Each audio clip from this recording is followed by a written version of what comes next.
Hello, everyone, and welcome back to Atypical Journey. Today, I have the honor of speaking with Dr. Andrea Bartoli, a leader in international conflict resolution and humanitarian service. He is also a senior research scholar at Columbia University. As president of the Sant'Egidio's Foundation for Peace and Dialogue, he has dedicated his life to mediation, genocide prevention, and advocating for the most vulnerable. Here in New York, his community serves over 500 meals a week to the homeless, supports children, and cares for the elderly. His work is a testament to the power of compassion and dialogue. Happiness is smiling together. This is Dr. Bartoli's favorite quote, and I can see why. It's a simple yet profound idea that captures his approach to peace, service, and human connection.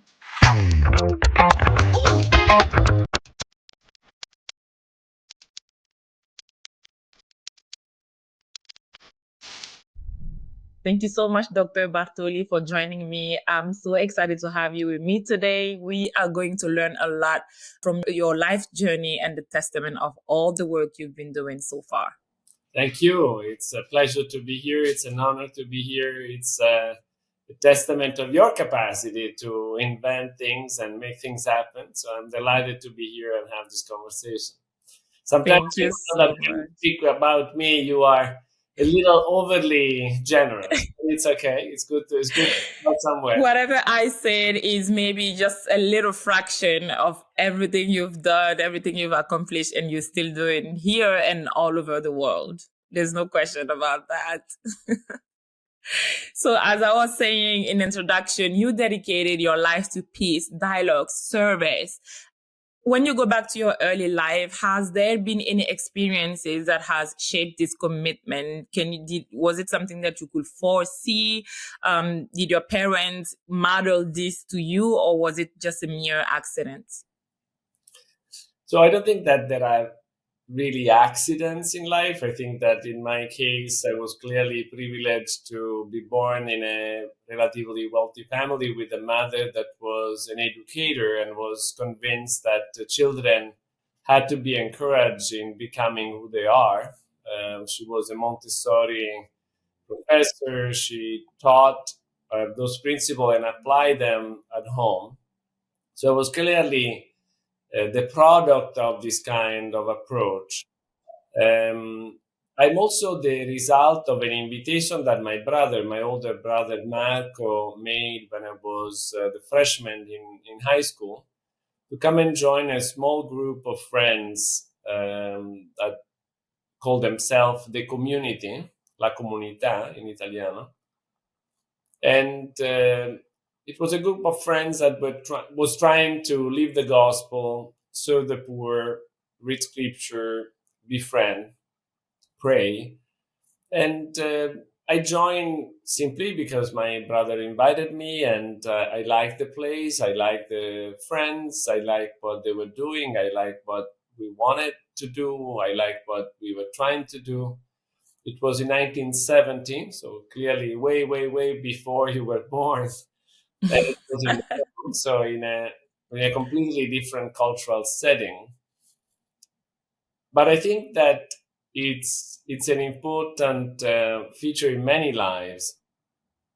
We are clearly the result of our own family, our own community, our environment, but we are also the product of these invitations, these moments in which somebody says, come this way, or consider this, or consider that. And in many ways, I feel that your inviting me today is similar in a sense that I'm an immigrant. I am now in the United States. I'm 67. I'm in a different moment of my life, but you are inviting me to play a role that is not common for me, right? I don't speak publicly that much. I don't reach out in social media. I don't have accounts. I don't try to be an influencer.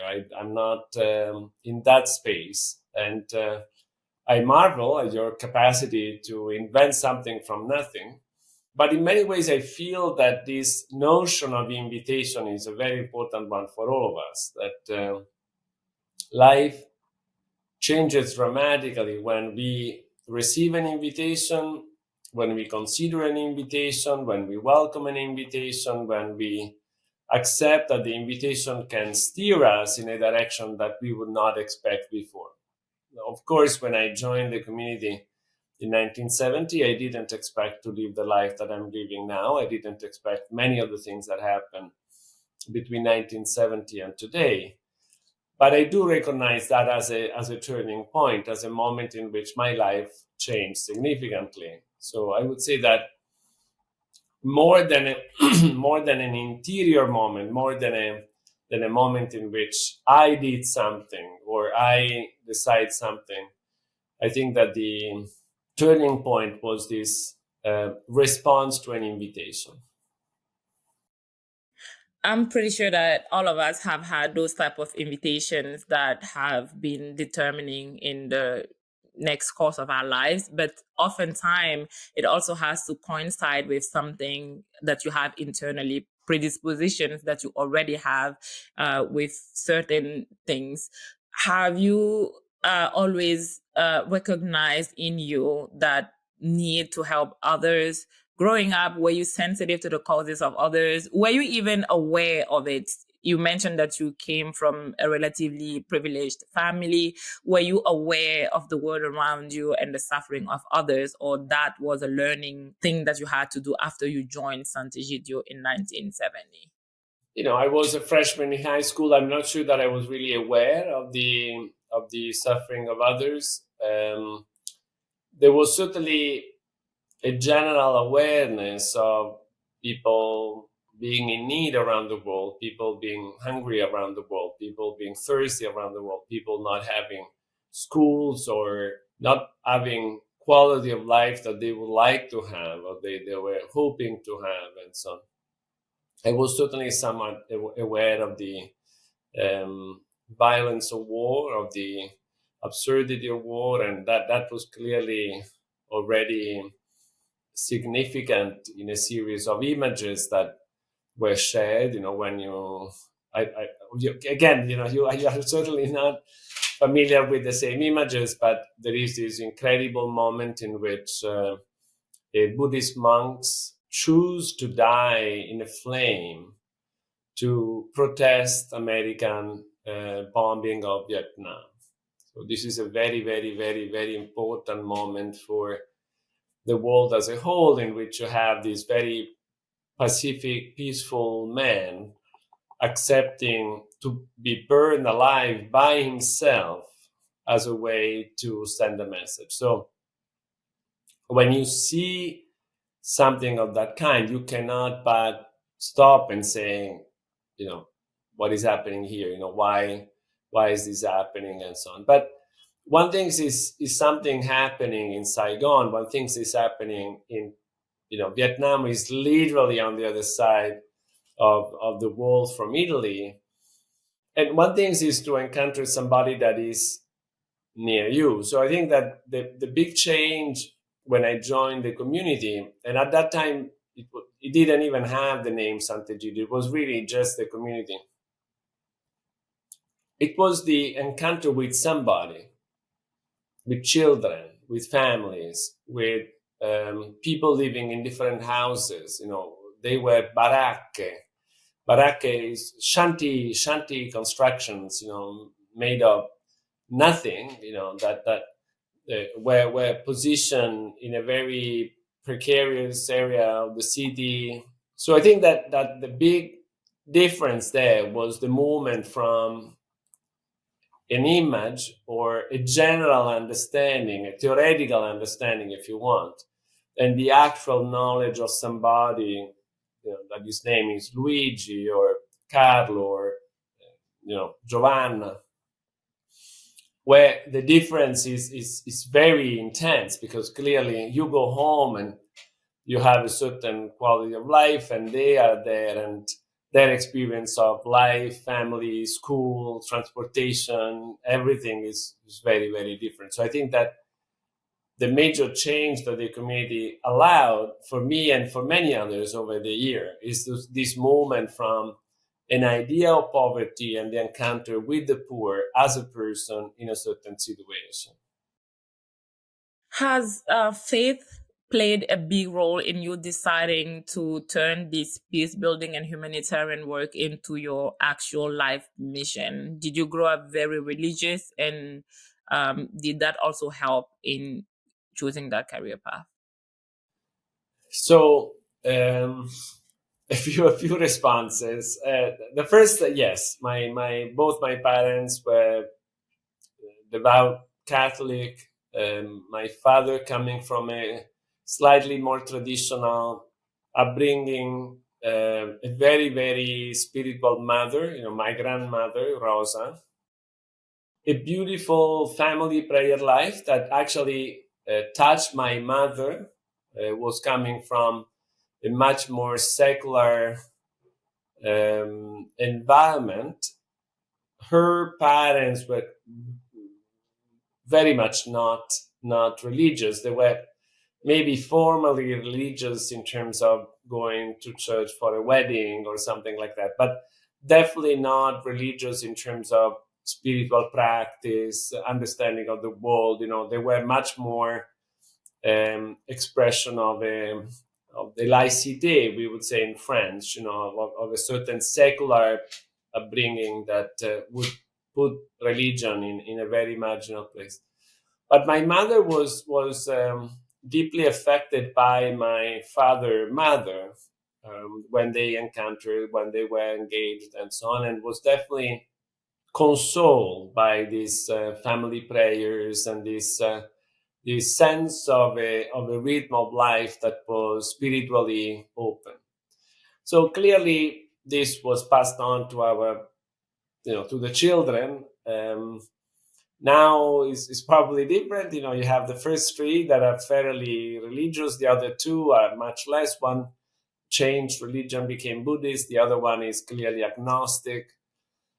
So the influence of our parents to ourselves is clearly differentiated as the children in the family. In my case, I would say that the encounter with the community was certainly the encounter with two other important dimensions of spiritual life. One is prayer, personal prayer, collective prayers in the community, but also um, scripture. The fact that the Christian story must be understood through the Gospels and through the story of Jesus himself. Jesus didn't write any gospel, but Jesus' life was the written word that explained to us the way to salvation. And certainly that encounter in the community was very relevant for me. I would respond a little bit on the characterization of professional life, as you suggested in your questions, in your comment, because by far, whatever we are discussing now, before being a professional commitment, is a lifelong commitment, is an identity commitment, is a conscious call, if you want. So I think that if we are speaking about spirituality, the notion of vocation is probably better. The notion of call.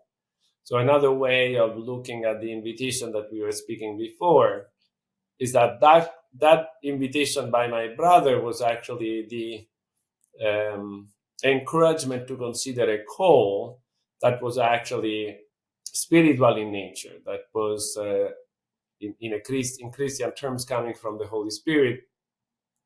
And in that sense, whatever I did professionally was much later in life and characterized by a lot of distinctions, why I'm doing what I'm doing and what happened when I did what I did and all that. So I would say that using spiritual category in understanding the experience of the community is certainly wise. The professional life, I think we need to get there. At this level of the conversation, we are not there. We are not in the professional space yet. Yeah, absolutely. So speaking of religion, this is one of the dividing topic in the world. along with politics and many other things. And it's ironic in a way because most religions will claim to full unity and love for one another. What is your view on that? If now that you have been involved in many global conflicts and situations where maybe religion has also played a role in putting fuel to the fire, as people say, do you think that it can be a unifying factor in general?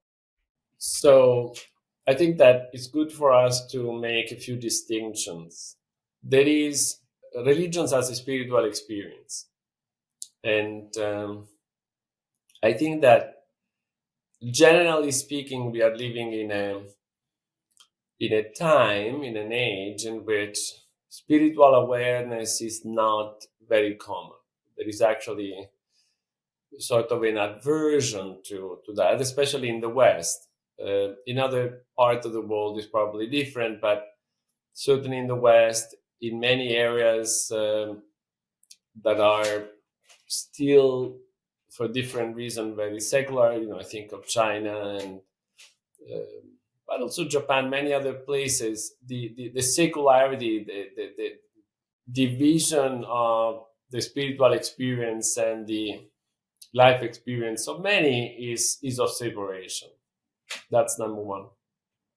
And I'm saying this because a lot of the horrifying atrocities of the last 150 years were done not in the name of religion, but in the name of the state, in the name of ideology, in the name of other motivational strength, right? When you look at Stalin purges, when you look at Mao's millions of people dead, when you look at the killings of the Japanese forces in Asia and so on and so forth, yeah, they were not expression of a religious pattern. They were expression of very different things. And I think it's important for us to remember this.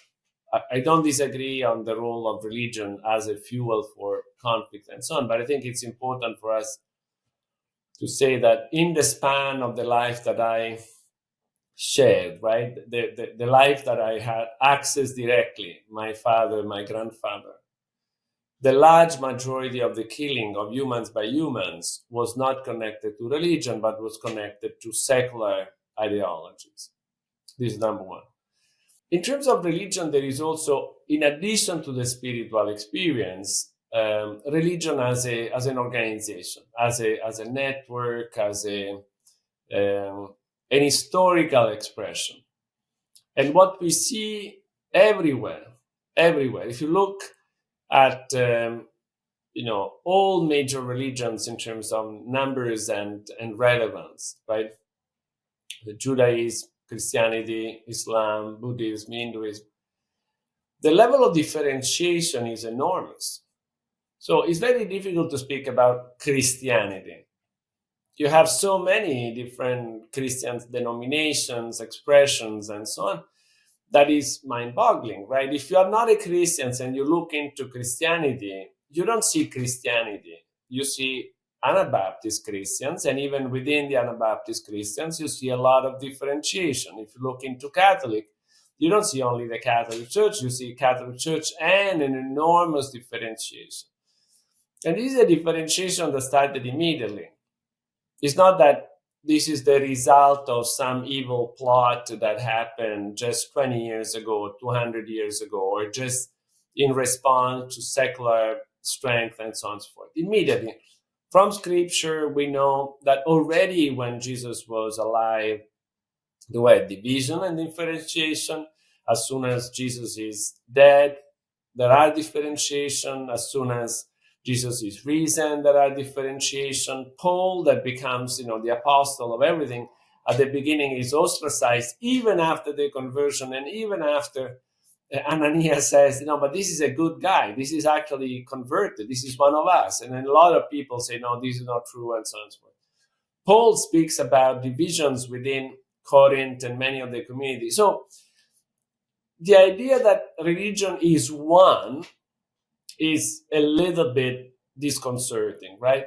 And even more, the idea of putting all the religions together and say there is religion, right? Religion is responsible for conflicts. Religion is the reason for violence. Religion is why people do this. Honestly, I find that argument not convincing. I don't think that um, that makes sense. I do think that we are humans. We are all humans. We cannot be bad humans, and we are using whatever we want to justify our actions that go in the direction of being cooperative and peaceful, or uncooperative, hostile, aggressive, destructive, and open to violence, open to war, open to a different kind of experience. And it is this fundamental orientation that then utilize everything that is at stake. So that can use religious motivation, can use secular motivation, can use simply economic motivations, and so on. But there is a motivational sequence that I would argue doesn't start necessarily with religion. I am aware that in many traditions, war is a duty, that in a way you have to dedicate yourself to war and violence as a way to spread your religious belief. But even in those traditions, you have significant reinterpretation of that dimensions, understanding struggle not as an external historical violent struggle, but rather as an interior spiritual struggle. So I would say that when we look at the world as we are today, I think that we need to realize that every conflict is unique. Every conflict is the expression of particular conditions, and every conflict must be addressed by the people that are involved in that conflict and are able to understand the complexity of those conditions. Sorry for my convoluted responses, they are a little too long. No, it is very interesting. And that's actually what I want to get out of you, because there are many nuances to all of these questions. And it's good to point them out and avoid one narrative or of this is the cause of this, or humans are that, because we are way more than that. Um, I want to go back a little bit to the time where you joined Sant'Egidio and your path after that, in your education, in your career. You discover the community, you discover a new passion. What is your education journey after that, and what was your life direction at that moment? Did you do it in parallel, or did that shift a little bit of your ambitions? So I joined the community in high school. In Italy, the high school is usually a public school experience. I finished and went to the university and enrolled in lettere, that is literary studies, with an orientation for anthropology. I defended my thesis on the formation of nation state in Malawi through the documents of Catholic religious missionaries that were living in Malawi in 1800, 1900. So it was an historical anthropological work that led to this appreciation of diversity and long processes. I decided to do my PhD in public health. That was partially the result of connection with friends within the community. And I started working unexpectedly, just because of a series of circumstances in Rome at that time, as the president of a unità sanitaria locale, that is a structure that administers the health service of a portion of the territory. In Rome, we had 20 of them. So I was in charge of number 7. And it's a very low paid position, but very powerful in terms of political capacity to orient the services in one direction and the other. And I think I did well enough. And after that, I started a center called Centro Studi Sociali e Sanitari, Centro Studi e Programmi Sociali e Sanitari, CSPSS, and became this career, starting this career in which I was certainly weaving together my commitment to the poor, my commitment to the elderly, my commitment to the less fortunate, and the professional investment.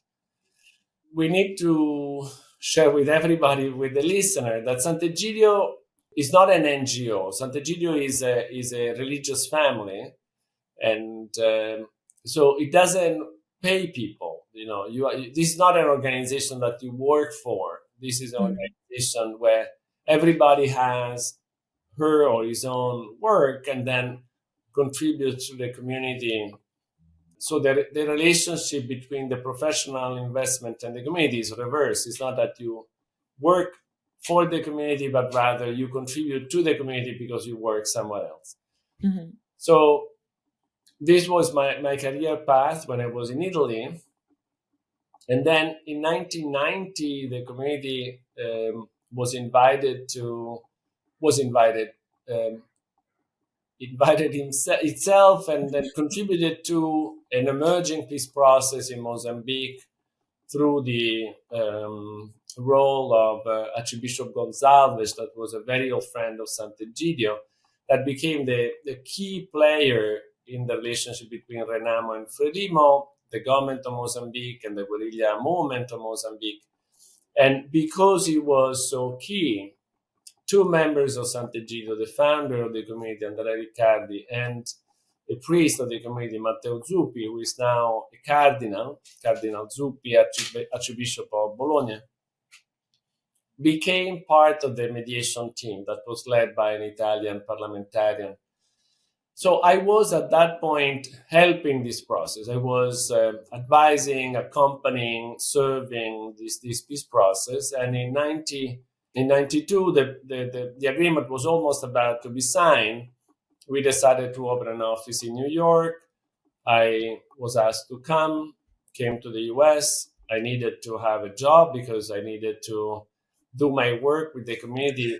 And so again, this experience of privilege, is very clear to me because I came here with a visa. I came here with a job that was very low paid and very minuscule in many ways, but I was able to be here legally. I was able to look for another job. I was given another opportunity.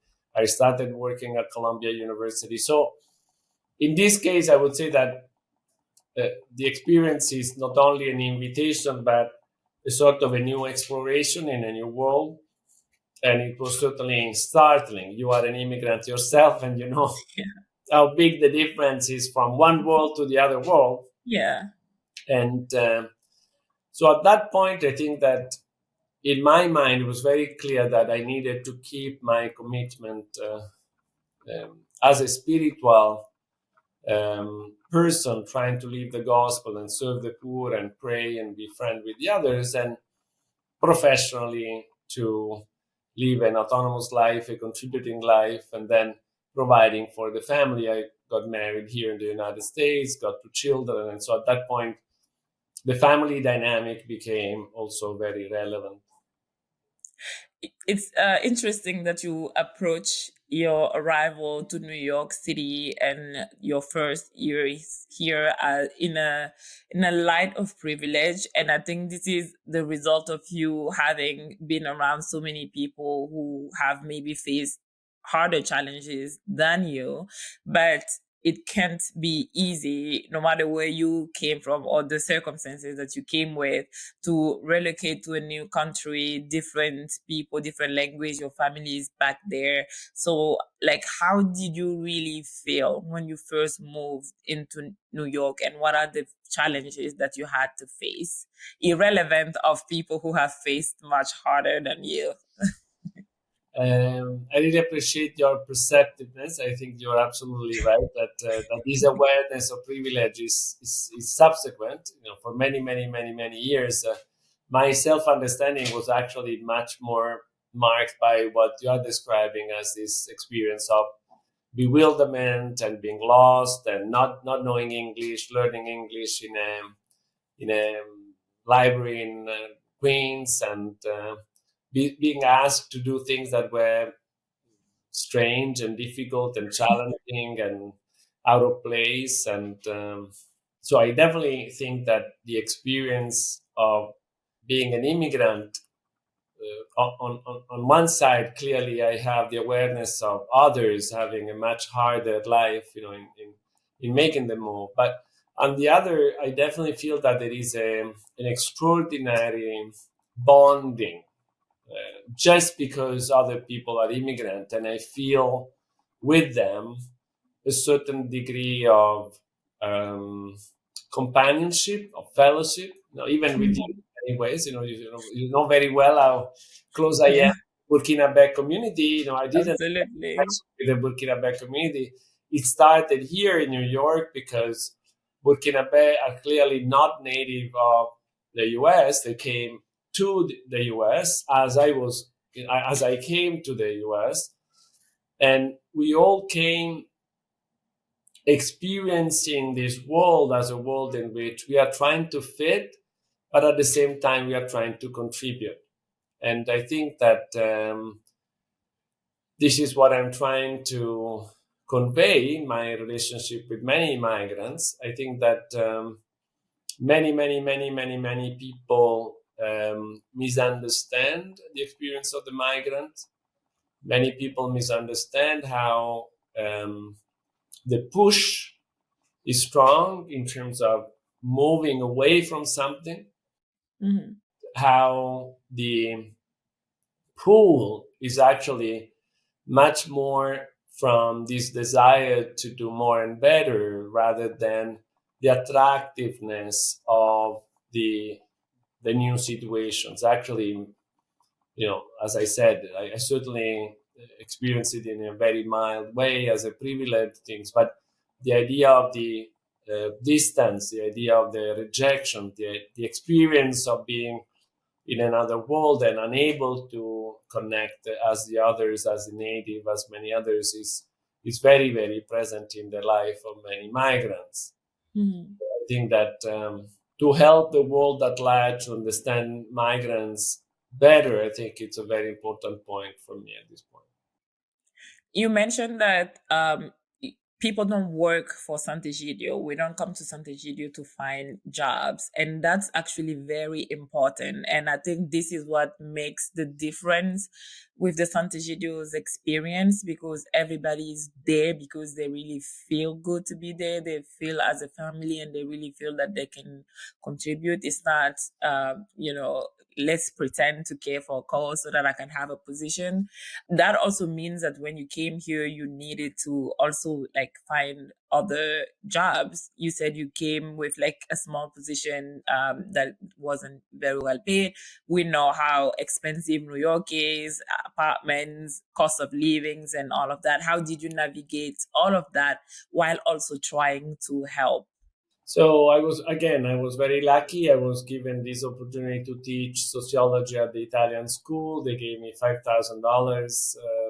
I thought that I could live because I made the calculation that in Italy, with that kind of money, being alone, I could survive. And here I couldn't even pay the rent. That Yeah. was very, very clear that there was a mismatch. I was lucky enough that the principal of that school knew the mother that was working at Columbia University, who hired me and gave me a position that was stable, gave me benefits and the possibility of having subsidized housing from Columbia. So when my wife to be came, we started serving the elderly in a nursing home, and I never stopped serving the elderly or serving the homeless or serving the foreigners and so on. So every day, one way or the other, there is this dimension of service in my life. But On the Sant'Egidio approach, on the community approach, I think that what again many people understand makes it's difficult for them to understand the gift of being asked to do something, right? There is a certain degree of protagonism of I am doing something and so on. But I think that the community is very wise when it says no one is so poor not to be able to help others. So the community is actually very demanding. We ask everybody. It doesn't matter if you are a millionaire, if you are a bourgeois, if you are somebody who just arrived.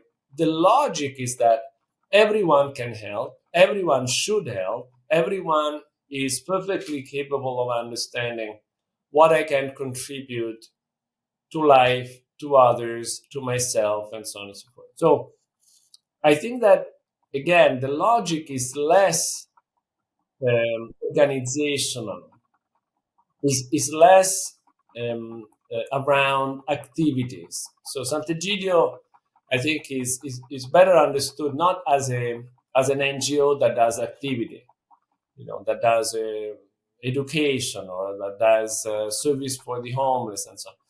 The best way to understand Sant'Egidio is really as a family of friends where everybody is asked to do something for others, with others. And I think that ethos, that orientation explain what you were describing before. You have represented Sant'Egidio at the United Nations. You have participated in many peace resolutions and genocide prevention globally. Can you walk us through that process? Which are the countries that you got involved in? What does your work constitute of? And what are the lessons and key moments that you experience from that? So the UN was definitely a very important part, also because when I came here for the Mozambique peace process, the process moved from Rome, Maputo to New York because of the role that the peacekeeping operation on Mozambique had on UMOS. And that was by far the most important dossier that I followed here. The community has been involved in many, many, many other countries, from Algeria to South Sudan. And my role has been to advise, to accompany, to encourage, to provide support for these activities that were mainly done in Rome or in different parts around the world. To this, there is an addition that comes when I start at Columbia University, the Center for International Conflict Resolution, CICR. And through that institute, I did other work in Kurdistan, in Myanmar, in East Timor. And that morphed into this commitment to genocide prevention that you mentioned, that led to the work with Mo Bleeker, now special representative of the Secretary General of the United Nations on the responsibility to protect, and Tetsushi Ogata, who is the managing director of the Soka Institute for Global Solutions at Soka University of America. With both of them, we started a conversation that led to the creation of the Global Action Against Mass Atrocity Crimes, GAMA. So I'm saying this because the commitment to the UN was less internal to the UN and more in support of or in conversation with. So Sant'Egidio has been in very good relationship with the UN, excellent relationship with the Secretary General. We briefed the Security Council just a few months ago. The president of Sant'Egidio, Marco Impagliazzo, came. So the relationship with the UN is clearly very strong. But in my case, in addition to that, there was also this work that, if you want, is really professional, right? It's the expression of something that has to do more with the academic side of things, and is an expression of value, but it's also the expression of opportunities that were given because of these other academic opportunities. So when Sant'Egidio is involved in in a war zone or in a conflict trying to mediate between maybe opposing groups like in South Sudan, how do you build trust from like both sides? How do you make sure that you stay neutral but also trying to bring people together? So Sant'Egidio is very unusual in a sense that it's based in Rome primarily. The peace office is really working from Rome, and as a result of the way the Mozambique peace process developed, we understood the power of a few things. One is the power of confidentiality, the fact that in a situation of conflict, to speak about peace is very dangerous. And so it's by far better to speak about anything related to peace in a situation of conflict confidentially. And this is because, as we know very well, if you speak about peace in the moment in which victory is the goal, you are just being killed because you are perceived as a traitor. You are perceived as somebody that doesn't want to win, that's somebody that wants to go against the winning of my side, the winning of my people, and so on. So to speak about peace in a situation of conflict is very dangerous. We tend to believe that it's much better to work confidentially. The second thing is that Sant'Egidio did the most important part of its work in Mozambique, not only confidentially, but in Rome. So in many ways, not in the areas of conflict per se, but with the people coming from the areas of conflict. And this is important because it really changes when you are literally physically moving from your bunker, your position in the middle of the conflict, to a city like Rome that is very relaxed and beautiful and welcoming, and you have good food and good people, and you don't need to be concerned.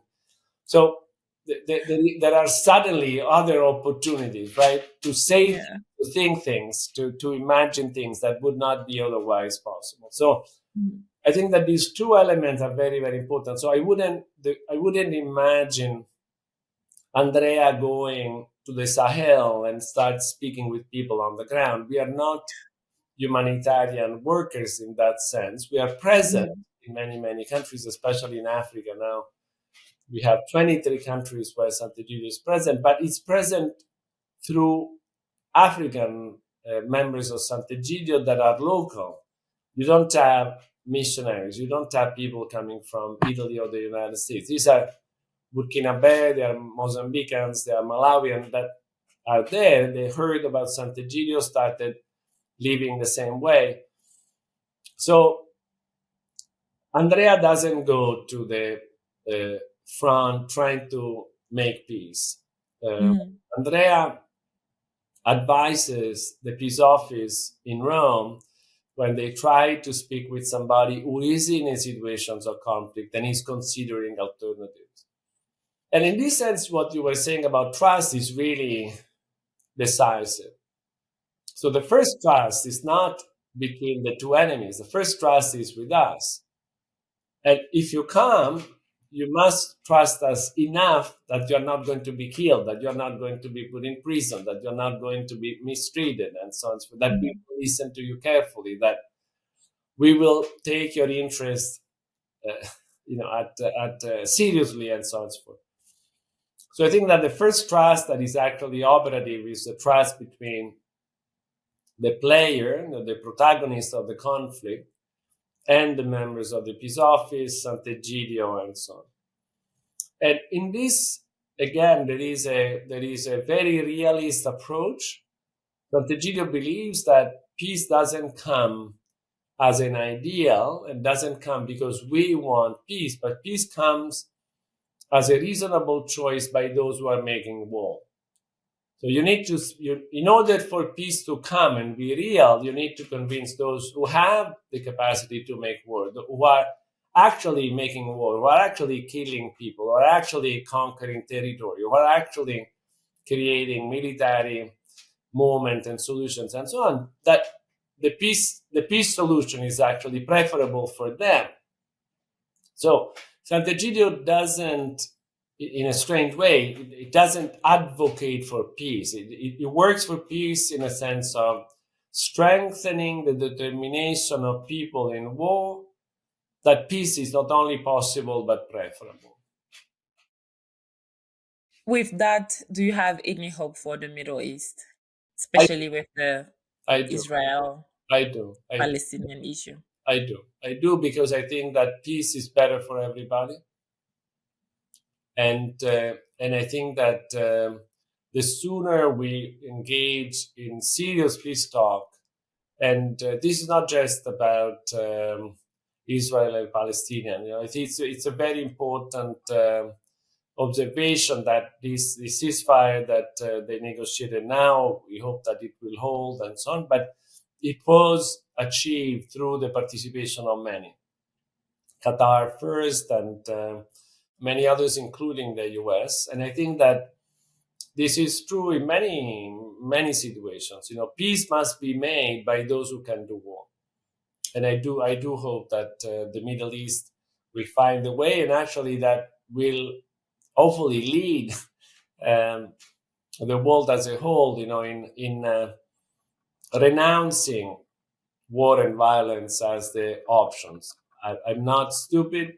I'm aware that many people believe that war is the way, that violence is the way, that being predator is better than being a prey.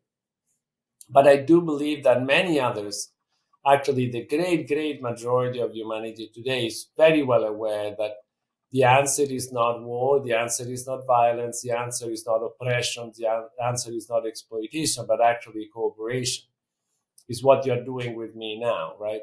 You are inviting me to consider things. You are giving me an opportunity to speak. I'm doing my best to give you what I have. There is an exchange of gifts that is done in words and presence. And I'm sure that those who are listening to this, you know, will either get into the same mood or get bored and get out. They will not. They will not listen to. There's no way. But for those who stay long enough, I think that this is going to be a gift, right? Yeah, For a moment, about this Italian 67 years old guy that speaks English with an accent, this beautiful Burkinabe in New York working on communication, that are able to have a conversation about peace and life and history and so on. Well, this is not a bad world to welcome, right? You and I would absolutely. not have met if not in New York, if not we were not both immigrants, if we were not already, we could not even record these things, you know, 20 years ago. True. We wouldn't even have the tools for it. Yeah, It's interesting. and I didn't know English well enough. You probably didn't know English well Good. enough, and we didn't know each other. So there are a Yeah. lot of preconditions for this to happen, right? So Yeah. I do think that the more we move from this idea that the world is made of predators and prey, I must win, you know, I must eliminate you, I need to kill you and eat you and so on. And the more we understand that we are actually gift givers and gift receivers, you know, that life is an exchange of gifts, I think that the great majority of the world is already with us. We need to patiently convince the remnant, you know, the few that are still convinced that war is the answer, violence is the answer, you know, that that's not the case. What is the most memorable event that you witnessed or experienced in these years of doing this work that has struck with you and you still have it with you and it has impacted you profoundly? Well, there are many, but I like to mention the one that you mentioned at the beginning. You remind everybody that I like to say peace is smiling together. And this is a gift of a young woman in South Sudan that lived a very violent experience during the war in 2014, and never had an opportunity to tell the story. She did tell the story to members of the community of Sant'Egidio in a particular situations. And in the end, she said, "Peace is smiling together." And I was really touched then, and I'm touched every time I say it, because I reflect on the fact that if I'm tortured, I'm not smiling. If I remember the violence that was done to me, and I'm not beyond in forgiveness and reconciliation, I'm not smiling. If you are still my enemy, I'm not smiling. If I'm in fear, I'm not smiling. In order for me to smile with you, I need to feel safe. I need to be reconciled. I need to think that there is hope for us, and that even if I don't speak, I can recognize you as a friend, as a person that is present in my life, that is giving gift and receiving gifts. So I like this beautiful, beautiful expression. Her name is Proskovia, lives in Juba, South Sudan. And I'm very grateful. I really think that it was a beautiful moment when she said it, and I'm very grateful that she gave me permission to use the expression. And now I am publicizing it everywhere I can. We love to hear it every time you say it. So Can you tell us about the community of Sant'Egidio in New York and how you are navigating the landscape here and all the work that you're doing here? the community of New York is relatively small, still a few dozen people if you count in a very, very strict sense of the members, a few hundreds if you count all the friends that are around the community. We pray together, we are friends with one another, we live as a family of friends. As a service, we visit the elderly, we serve the homeless, we have a school of peace for the children. We teach English to immigrants. We correspond with people in death row. So it's an active community, increasingly presence in the city and in the United States debate, getting in an interesting way younger and younger, because more new young people tend to be attracted by this way of living. And I'm very hopeful, very grateful and hopeful at the same time. Can you tell me more about the homeless service that you are organizing with Sant'Egidio every Tuesday, if I'm not mistaken, and you've been doing this for years? And how do you get the strength to continue doing that?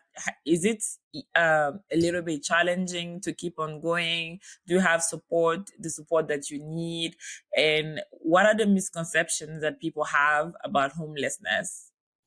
So the service was started by Paola, my wife, and Susan, a friend, and Michael Guglielmo, the three people 14 years ago, and never miss a Tuesday. So since then, every Tuesday, a few homeless at the beginning, and now, as you said, a few hundreds every Tuesday are served a hot meal cooked from scratch, beautifully presented, very good food, and everybody's very happy. This happened in on Sunday too.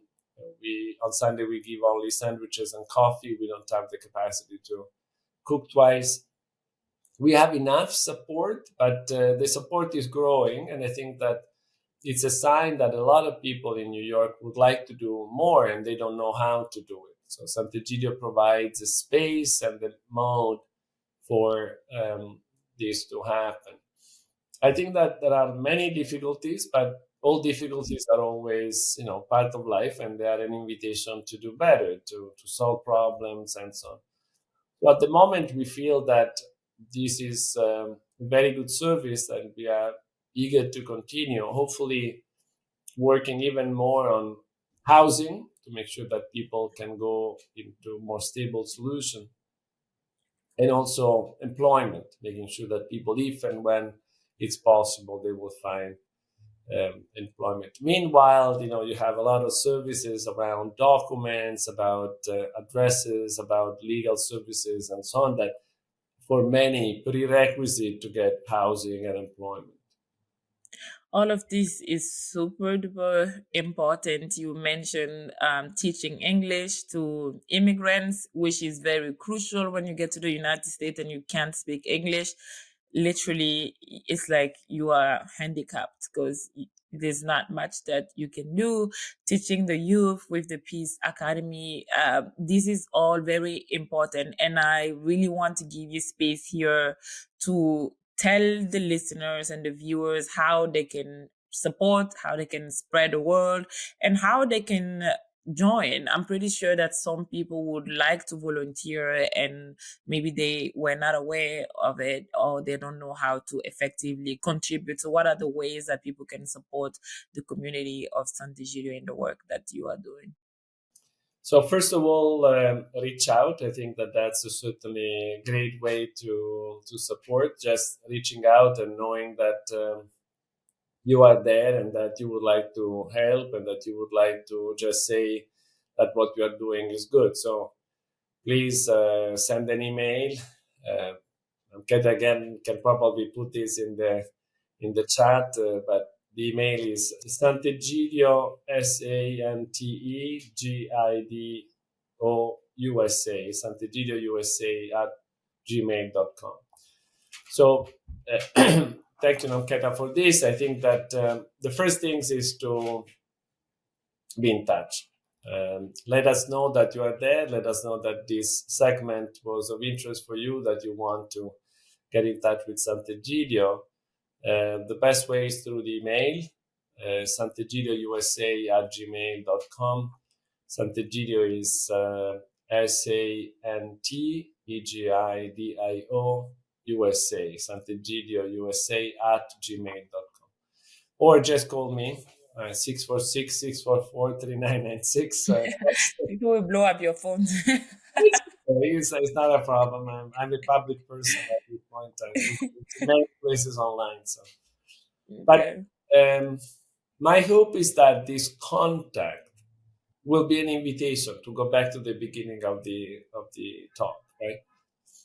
That will be that will move something in your life to say, I like this. This makes sense to me. This is something that I would like to support. I would like to have more in my life. I would like to explore. I would like to, because that is the place where the friendship starts. That's a place where the connection starts. And if you take this seriously enough to write an email, to send a text, to call me, and so on, then you will do what Namketa is doing now, that is to connect, to create new possibilities, to explore something that was possible but not real, and so on. And then we'll see. Sant'Egidio is very, very open in this sense. Communities of Sant'Egidio are started by people in all sorts of ways, but always in friendship, always through the connection of somebody with somebody. We have in Malawi, we have a beautiful community in prison. Prisoners started praying together, serving each other, and living a life of friendship. Beautiful, right? Why not? Why not communities in prisons? Why not thinking that? And this is, I understand that this is a little bit against a certain planning culture, that you need to do things in a certain way. Is much more open to the spirit, is open to the initiative of different people, including you, listener, that maybe even one. But just to say, no, I like these guys. I like the idea of this conversation on Amketa with Andrea, and I really would like to follow up. So just follow up with me, follow up with Namketa. I'm sure that Namketa can put you in touch with me, with Sant'Egidio in any way. So you can do it directly with me, but you can do it with Namketa too. But I think in an interesting way, if you do that, you are going to get in touch with yourself. You're going to get in touch with something in yourself that is saying, this is good, this is possible, this is right, and I would like to support, I would like to follow this good that I see in my life and in front of me. Absolutely. And that brings it back to the beginning when I said, yes, the calling, yes, somebody sharing the opportunity with you, but always clicks with something that you had in you. And I feel like human beings are more good than they are bad, and that when we open ourselves to others, look at Sant'Egidio. Every time there's an activity and I participate, like I see people from diverse, backgrounds, and we just instantly connect and we start talking about things that this is just in New York, and also just at Sant'Egidio, that you can have this atmosphere. I have contributed in many other organizations, but the structure of it is very, very different. This is just like walking home and sitting down with your grandparents and your cousins and start babbling about everything and nothing, and building something from it. So it's really, really, really powerful.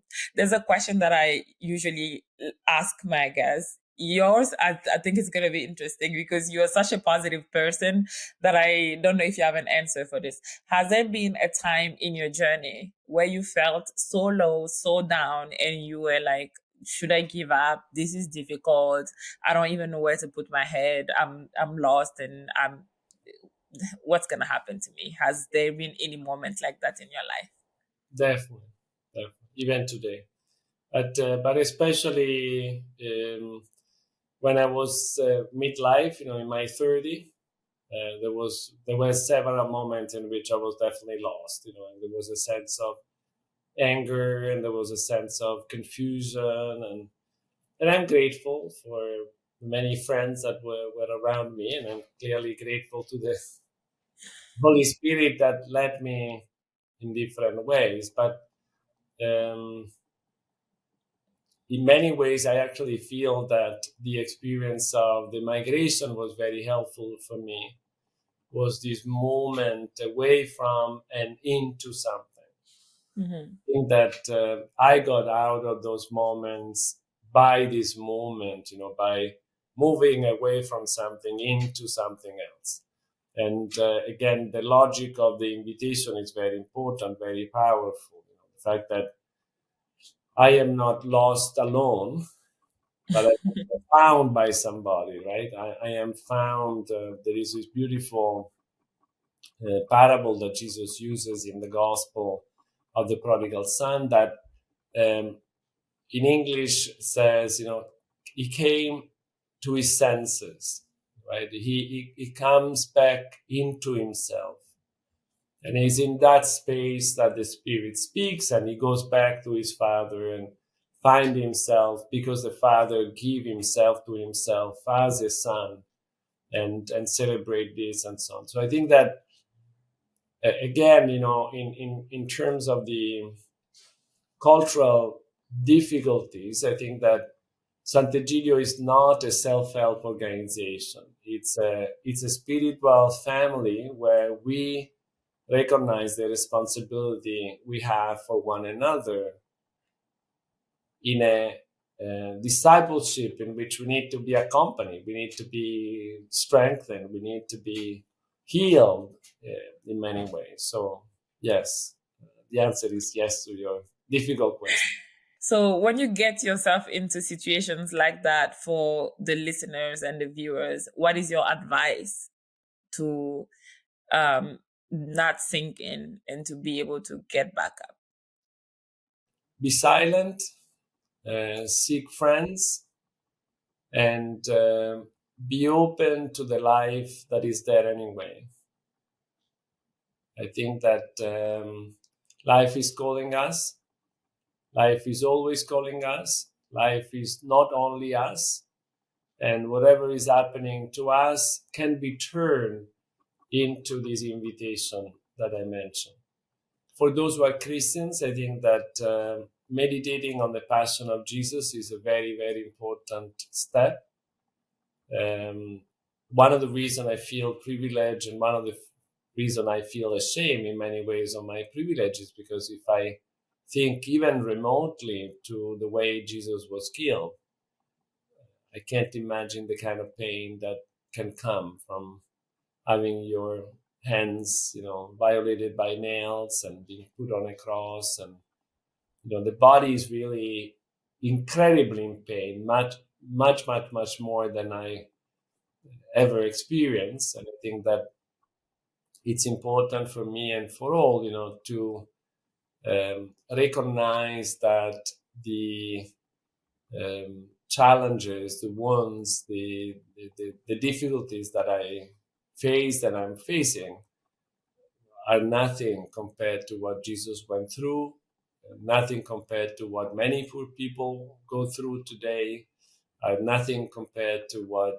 even people very close to me are going through. So I think that it's important for all of us to be aware of this suffering that is all around us and link the suffering that we are experiencing to the suffering of others, transforming the suffering as a bridge to speak with others and listen to others and accompany others and console others. I would love to keep you much longer, but it's been an hour, and I don't want to abuse your time. So I guess the last word before you give your general advice to our listeners, what is it that you are the most proud of in everything that you've done? I know you're humble. You don't like to talk about your accomplishments, but if you can think of one thing that when you look at it, you're like, I know why I chose this life. I am proud of this thing that I'm able to do. So pride, as you can imagine, is not an easy word for a Christian. So not to be. But I would say that is the awareness that the gospel is true, that there is a good news of a loving God that loves all the time, loves everyone, and loves me. And so, in that sense, I think that there is this abandonment into this dimension of a loving presence that is still calling me, still inviting me. What is next to come? I hope more work. I hope more life. I hope more friends. Um, I really hope more for the US, honestly. I definitely think that when I think about my life, I think that sometimes I like to say that I'm a gift of Mozambique to the US. And I hope that this presence of many years in the US may encourage others, to take the gospel seriously, the poor seriously, prayer seriously, friendship seriously, and go together in the direction of a of a renewal um, of human experience in the US and beyond. Thank you so much. And if you have one last word for our listeners before we conclude. The last word is hope. We are now in the holy year of hope. Pope Francis invited us that way. I really think that is very important for me, very important for the community of Sant'Egidio in the US and everywhere. I think that is very important for the world. I think it's hope is my last word for today's conversation. Thank you so much for the hope that you're sharing to all of us, to the homeless, to the children, to the elderly, to the people in conflict zones. And thank you so much for everything that you've been doing so far. It's really a testament to the gospel, an invitation to live the life that Jesus has commended, and you are embodying that perfectly. And we all look up to you as our role model and our friend, and we hope that we can keep smiling together. Thank you again for coming here. Thank you. You have to come. Thank you.